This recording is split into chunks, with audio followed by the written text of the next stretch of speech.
आज हम बात कर रहे हैं कि हस्तरेखा के माध्यम से कैसे जानें कि आपका विवाह कब, कैसे, कहां और किन परिस्थितियों में होगा। तो जानने के लिए आइए बने रहते हैं आज की इस वीडियो में। राधे राधे दोस्तों, जय श्री कृष्णा। दोस्तों, मैं हूं आपका एस्ट्रोलॉजर विवेक पांडे और आप देख रहे हैं एस्ट्रोलॉजी से संबंधित कुछ विशेष जानकारी। जानने के लिए बने रहिएगा आज की हमारी इस वीडियो में। तो दोस्तों, सर्वप्रथम तो हम ये जान लेते हैं कि विवाह से संबंधित सारी जानकारी इस पूरे पाम का एनालिसिस करने पर ही ज्ञात होती है। जो पुरुष हैं वो अपना राइट हैंड देखें और जो महिला हैं अपना लेफ्ट हैंड देखें। तो सबसे पहले ये देखते हैं कि इस लिटिल फिंगर के नीचे का जो ये पोर्शन है ये मरकरी पर्वत यानी बुध पर्वत कहलाता है। अगर ये पर्वत उभरा हुआ है तो इसका उभरा होना एक शुभ लक्षण है। अगर बुध पर्वत दबा हुआ है तो विवाह होने में थोड़ी परेशानी आती है। हाथ में हृदय रेखा यानी इस रेखा से सबसे छोटी उंगली के बीच की दूरी 50 वर्ष की मानी गई है। इसे हम कुछ इस प्रकार से भी निकाल सकते हैं।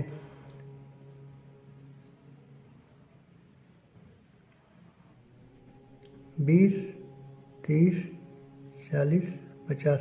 और अगर आपकी विवाह रेखा यहाँ से कुछ इस प्रकार निकलती है तो इसका मतलब है आपका विवाह 25 वर्ष की उम्र में हो जाएगा।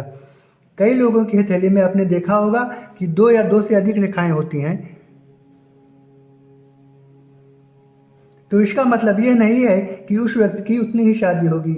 इन रेखाओं में जो रेखा सबसे लंबी होगी वही विवाह की रेखा मानी जाती है। बाकी की जो रेखाएं हैं ये आपके लव अफेयर को दर्शाती हैं। ये उस रिलेशनशिप को दर्शाती हैं जो पूरे नहीं हो पाए। विवाह रेखा जितनी लंबी और गहरी होगी आपका पार्टनर उतना ही अच्छा होगा। आपका पार्टनर सुंदर, सुशील और आपके प्रति समर्पित होगा। अगर आपकी विवाह रेखा का झुकाव हृदय रेखा की तरफ कुछ इस प्रकार से हो तो ऐसा व्यक्ति बहुत ही जल्दी किसी न किसी की तरफ आकर्षित हो जाएगा। अगर लड़के हैं तो लड़कियों की तरफ और अगर लड़की हैं तो लड़कों की तरफ आकर्षित होते हैं। यहाँ पे ज़्यादा संभावना लव मैरिज की ही होती है और ऐसी रेखा वाले अधिकांशतः लव मैरिज ही करते हैं। यदि ये रेखा ऊपर की ओर कुछ इस प्रकार से उठ जाए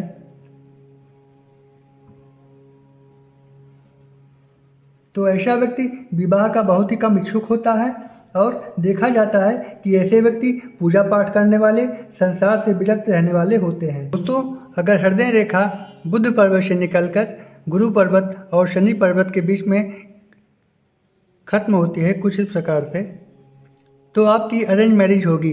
अगर आप लव अफेयर में हैं तो भी किसी न किसी वजह से आपकी शादी किसी अन्य व्यक्ति से ही होगी। दूसरी सिचुएशन ये है कि अगर हार्ट लाइन गुरु पर्वत पर जाए, ये हार्ट लाइन इस प्रकार गुरु पर्वत पर जाती है तो निश्चित ही आपका प्रेम विवाह होगा। आपकी गृहस्थी अच्छी चलेगी और जोड़ी बड़ी ही कामयाब रहेगी। अगर ये हार्ट लाइन शनि पर्वत पर जाए कुछ इस प्रकार से और एक रेखा गुरु पर्वत की तरफ चली जाए तो भी आपका प्रेम विवाह ही होता है। एक और सिचुएशन है कि अगर आप दोनों हाथ मिलाएं और दोनों हाथ को मिलाने पर चांद जैसी आकृति बन जाती है कुछ ऐसे,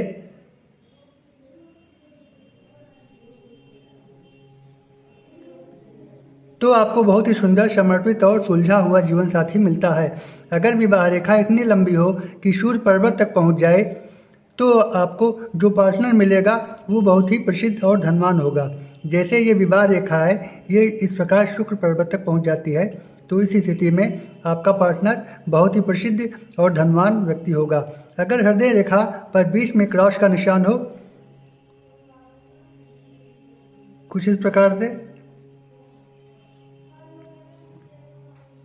तो क्रॉस होने से ऐसे व्यक्ति जो हैं हृदय के बड़े कच्चे होते हैं और प्यार में हमेशा धोखा ही खाते हैं। ऐसे व्यक्ति का जीवन साथी उन्हें धोखा ही देता है। इसलिए ऐसे व्यक्तियों को चाहिए कि बहुत सोच विचार कर ही जीवन साथी का चुनाव करें और ऐसे व्यक्तियों की मैरिज लव मैरिज ही होती है।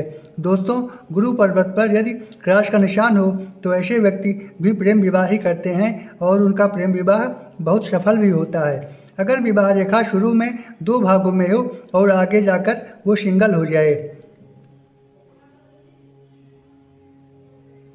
कुछ इस तरीके से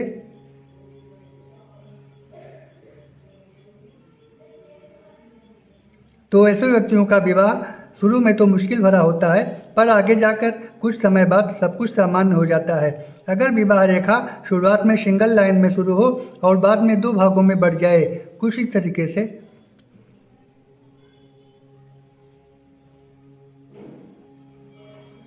तो इस सिचुएशन में विवाह के शुरुआत में तो कुछ दिन तो अच्छे बीतते हैं, पर बाद में बहुत ही भिन्नताएं आ जाती हैं और आपकी डाइवोर्स की भी स्थिति हो सकती है।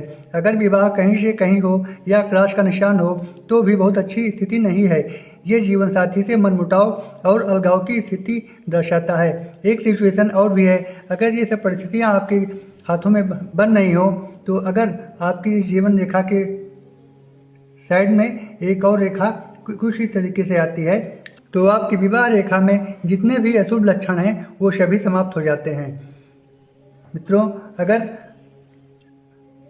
आपकी हथेली में कुछ इस तरीके से या कुछ इस तरीके से क्रॉस के निशान हो तो उसका एक ही उपाय है, आप भगवान भोलेनाथ और माता पार्वती जी की आराधना करिए, क्योंकि श्री रामचरितमानस में भी लिखा गया है कि भावी मेट सकहि त्रिपुरारी, अर्थात भगवान शंकर ही एक ऐसे देव हैं जो भविष्य में होने वाली गलत संभावनाओं को खत्म कर सकते हैं या आपका भविष्य मेट भी सकते हैं। राधे राधे, जय श्री कृष्ण।